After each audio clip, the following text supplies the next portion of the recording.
মা, ও মা। কিরে বাবা, মুখটা এমন ভার কেন? কি হয়েছে বল। না, কিছু না, পোড়া কপাল। ও মা, কেন রে বাবা, কি হয়েছে তোর? মা, আমরা এত গরিব কেন বলতে পারো তুমি? এই আবার কেমন প্রশ্ন হলো? সব উপরওয়ালার ইচ্ছা। উপরওয়ালা যাদের যেমন দিয়েছেন তাদেরকে তাই নিয়ে সন্তুষ্ট থাকতে হয়। জানতাম তুমি এক কথাই বলবে। তোমার সব সময় এক কথা। ভাল লাগে না। আমার বন্ধু দীপুরা কত বড় লোক, তারপর ওই পাড়ের মাখন দাদারা কত বড় লোক জানো, তাদের একটা গাড়িও আছে। দীপুর বাবা দীপুর জন্মদিন খুব ধুমধাম করে পালন করে, আর সেখানে লাল নীল অনেক সুন্দর সুন্দর বাতি জ্বলে। তুমি জানো মা, ওগুলো দেখে আমার না খুব আফসোস হয়। আর হবে নাই বা কেন? লোকেদের কত কিছুই না আছে, আমাদের তো কিছুই নেই। ছি ছি রতন, এসব কি ধরনের কথা? এই তো সেদিন তোর বাবা তোকে একটা নতুন ড্রেস কিনে দিল, আর তুই তো একবার পরেও দেখলি না। আমার ওই শার্টটা একটুও পছন্দ হয়নি। আমি ওই শার্টটা পরলে সবাই আমাকে দেখে ফ্যাল ফ্যাল করে তাকিয়ে হাসবে। সাজুর বাবা ওর জন্মদিনে খুব সুন্দর একটা শার্ট উপহার দিয়েছিল। সেদিন বিকেলে খেলতে গিয়ে আমাকে শার্টটা দেখালো। সুন্দর মানিয়েছিল ওকে। রতন, আমি তোকে কত করে বারণ করেছি না কারো সাথে তুলনা করতে? তোর বাবার যেমন সামর্থ্য তোকে তেমন একটা জামা কিনে দিয়েছি। ওদের বাবা যেমন কষ্ট করে রোজগার করে, তোর বাবা অনেক পরিশ্রম করে তোকে, আমাকে, পরিবারকে ভালো রাখার জন্যে। আমার বাবা কষ্ট করে। আমার বাবা কষ্ট করলেও সাজুর বাবার মতো তো আর বড়লোক নয়। আমার বাবা যে গরিব, তাই আমিও গরিব। বাবা গরিব, তার ছেলেও গরিব। কেন আমি গরিব বলতে পারো? আমার ভাল লাগে না। ছি ছি রতন, তোর বাবা তোকে কত ভালোবাসে, আর তুই কি না তোর বাবা গরিব না বড়লোক এই বিচার করছিস? ছি ছি, যা তুই আমার সামনে থেকে সরে যা। তোর বাবাকে বলে দিব যেন কিচ্ছুটি না আনে তোর জন্য। হ্যাঁ, তাই বলো গিয়ে। আমার কিচ্ছু লাগবে না। চাই না আমি সস্তার জামা কাপড়। ধুর ধুর, ভাল লাগে না। ভাবছি গঞ্জে গিয়ে রতনের জন্য সুন্দর দেখে একটা শার্ট কিনে আনবো।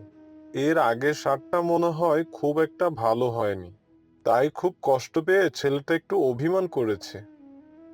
তোমার ছেলেকে আর কিচ্ছু দিতে হবে না। তোমার তোমার রতন আর আগের মতো নেই। ও এখন অনেক বদলে গেছে। আমরা গরিব বলে বড় লজ্জা পায় সে। কোথাও মুখ দেখাতে পারে না, আমাদের দেয়া কাপড় পরে ও কোথাও বের হতে পারে না। বুঝেছো? এসব কি বলছো রতনের মা? তুমি না ওকে অনেক ভালোবাসো? রতন আমাদের একমাত্র ছেলে, কত আদরের। তুমি জানো না গো, রতনের এসব কথা শুনে আমি আমার নিজের কানকেও বিশ্বাস করতে পারিনি। আমাদের রতনের মনে এসব কথা কি করে আসলো গো? তাহলে কি আমরা মানুষ করতে পারিনি ওকে? কি গো, বলো না, বলো না গো। না গো, ভেঙে পড়ো না।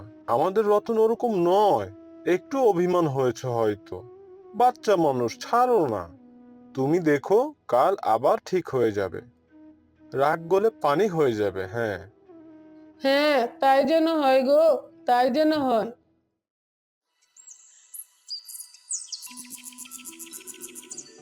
জানিস রতন, আমার বড় মামা না বিলেতে থাকে। আমার জন্মদিনে আসতে পারেনি, তাই গতকাল আমার জন্য একটা ঘড়ি পাঠিয়েছে। এই যে, দেখ দেখ, সুন্দর না ঘড়িটা? জানিস, বড় মামা আরো বলেছে আমি আরেকটু বড় হলে আমাকে একটা মোটর সাইকেল উপহার দিবে। তখন কি মজা হবে বলতো? আচ্ছা, কি রে রতন, কিছুদিন বাদে তো তোরও জন্মদিন। তোর বাবা তোকে কি উপহার দিবে রে? জানি না রে, কি দিবে। তবে আমার মনে হয় বড় কিছুই আছে। বললো তো সারপ্রাইজ আছে। আমার বাবা আমাকে খুব ভালোবাসে, তাই মনে হয় দামি কিছুই দিবে হয়তো। বাহ, বেশ মজা হবে তো। জন্মদিনে নতুন ড্রেস পরে আসবি কিন্তু। হ্যাঁ, আসবই তো। সে কি আবার বলতে। দেখবি সেদিন কত সুন্দর লাগবে আমাকে। এই মা, দেরি হয়ে যাচ্ছে, চল চল ক্লাসে চল। ও তাই তো, চল চল। কি রে বাবা রতন, স্কুল থেকে ফিরে এইভাবে বসে আছিস কেন?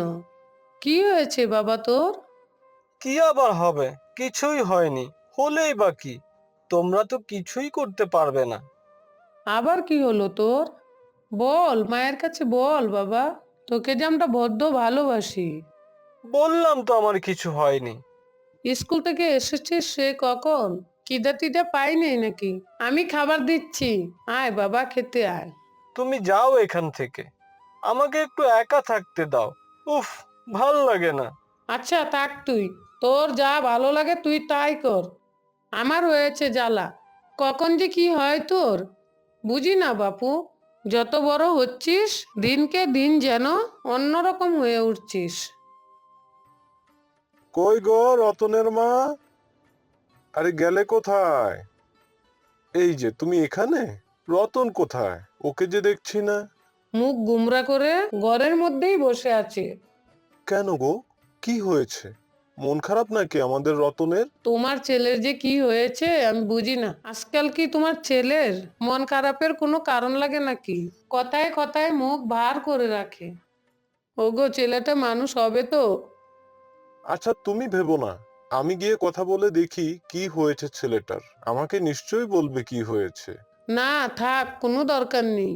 ওর কাছে গেলে তুমি শুধু শুধু অপমানিত হবে। রতন আমাদের আর সেই ছোট্টটি নেই গো। ও অনেক বড় হয়ে গেছে, অনেক অনেক বড়। কথায় কথায় ফুস করে ওঠে। কি যে বলছো রতনের মা?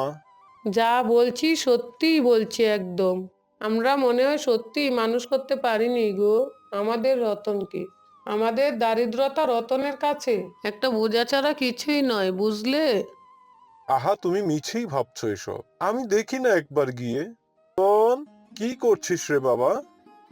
দেখতেই তো পারছো, পড়ছি আমি। হ্যাঁ বাবা, পড়াশোনার বোধহয় অনেক চাপ, তাই না? পড় বাপ পড়, ভালো করে পড়। তোকে নিয়ে যে আমাদের অনেক স্বপ্ন। তুই একদিন অনেক বড় হবি। আচ্ছা ঠিক আছে, আমাকে পড়তে দাও। তুমি যাও তো এখন। যাবো তো, তার আগে দেখ তোর জন্য কি এনেছি। কি এনেছো আমার জন্য? আমার কিছু লাগবে না। আর এমনিতেও তোমাদের দেয়া কোনো কিছুই আমার কেমন যেন পছন্দ হয় না। দেখলেই মনে হয় সস্তা, কম দামি, যেন ফুটপাতের জিনিস। ভাল লাগে না আমার। আহা, অমন করে না। অনেক খুঁজে খুঁজে তোর জন্য সুন্দর দেখে একটা শার্ট কিনেছি। দেখ না বাবা, শার্টটা তোকে অনেক মানাবে। তুমি আমার জন্য এই শার্টটা এনেছো? আমি আগেই ভেবেছিলাম আমার পছন্দ হবে না। তোমার শার্ট আমার একটুও পছন্দ হয়নি। আমার শোন না বাবা, তুই একবার পরে দেখ না, তোকে অনেক সুন্দর লাগবে। কি হচ্ছেটা কি? এটা কি করলি রতন? তোর বাবা এত কষ্ট করে টাকা জমিয়ে তোর জন্য একটা শার্ট এনেছে তুই জন্মদিনে পরবি বলে, আর তুই কিনা শার্টটা ছুঁড়ে ফেললি? তোর বাবার জন্য একটুও মায়া নেই তোর?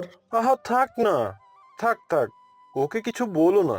বাচ্চা ছেলে, শার্টটা হয়তো ওর পছন্দ হয়নি। থাক, আমি না হয় কাল আবার বদলে আনবো। তুমি থামো তো। এতটুকু ছেলে এত বড় বড় কথা? বলি ছেলেকে এত প্রশ্রয় দিও না। তোমাকে বারণ করেছিলাম ওর জন্য আর কিছু না আনতে। তুমি আমার কথা শুনবে না তো, বুঝো এবার? তোমার কষ্টের উপার্জনের আনা জিনিসের মূল্য ও বুঝবে না। তোমার ভালোবাসার দাম ও দিতে পারবে না। তোমার ছেলে এখন আর আগের ছোট্টটি নেই। ও এখন অনেক বড় হয়ে গেছে, অনেক বুঝদার। চলে এসো তুমি। আমাদের মতো বাবা মা রতনের আর দরকার নেই। আমি থাকবোই না এ বাড়িতে। যে বাড়িতে আমার কোনো মূল্য নেই, সে বাড়িতে আমি থাকবো কেন? ভাল লাগে না। কেউ আমাকে বুঝতেই চায় না। আমি এই সস্তা ড্রেসটা পরে জন্মদিনে বেরোবো কি করে? লোকে আমাকে দেখে তো হাসবে। থাকবোই না এই বাড়িতে, চলে যাব। আমি চলে গেলে বাবা মা ভালোই থাকবে।